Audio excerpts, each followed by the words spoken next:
Mana cewek? Ruang publik kita tidak pernah aman. Pelecehan seksual verbal kerap kali dianggap normalisasi di ruang publik dan dianggap hal yang biasa. Ini bukan masalah tidak penting, namun kita juga tidak pernah sadar bahwa kasus ini sudah sangat genting. Pelecehan seksual verbal ini terjadi di mana-mana, dan seringkali lingkungan sekitar acuh tak acuh. Hanya menonton layaknya hal yang biasa, bahkan tak jarang dari mereka ikut-ikutan. Ada 4.102 kasus kekerasan seksual di sepanjang tahun 2023 ini, yang terhitung jelas pada Catahu Komnas Perempuan. Dengan itu seharusnya kita semua bisa membuka mata kita, bahwa kekerasan dan pelecehan seksual bukan masalah biasa. Kategori usia 13-17 tahun menjadi usia yang rentan mengalami pelecehan seksual di ruang publik.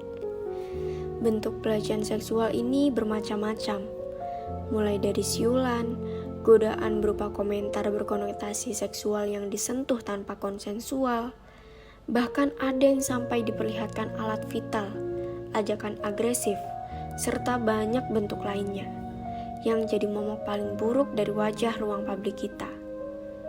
Mereka yang dilecehkan pun bingung, merasa takut, tidak tahu harus merespon bagaimana, dan pada akhirnya mereka hanya bisa diam.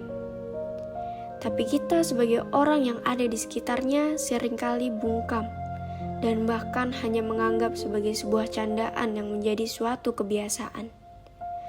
Lagi-lagi kekerasan dan pelecehan seksual masih dianggap sebuah candaan. Angka demi angka sudah terhitung jelas dan terdata, namun respon kita masih saja biasa. Ingat, masalah krusial datang dari yang disepelekan. Sudah saatnya kita sadar untuk mulai dari hal yang paling kecil. Kita adalah manusia bebas memakai, melakukan, dan menjadi apa yang kita inginkan. Apa tanggapan Anda mengenai perilaku catcalling yang beredar di ruang publik?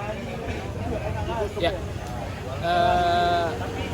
kita tahu catcalling itu tindakan seksual verbal, dan itu ketika dilakukan di tempat umum ya sangat mengganggu tentunya, sangat merasakan orang yang dituju.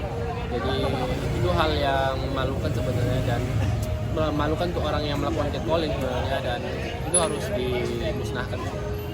Apakah Anda pernah mengalami catcalling ini?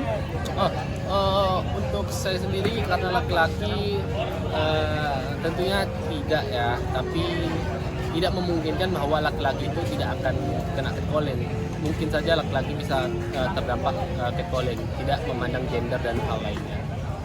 Kita juga tidak sadar bahwa mau sekecil atau sebesar apapun bentuknya, kejahatan tetap kejahatan. Kejadian tidak ada.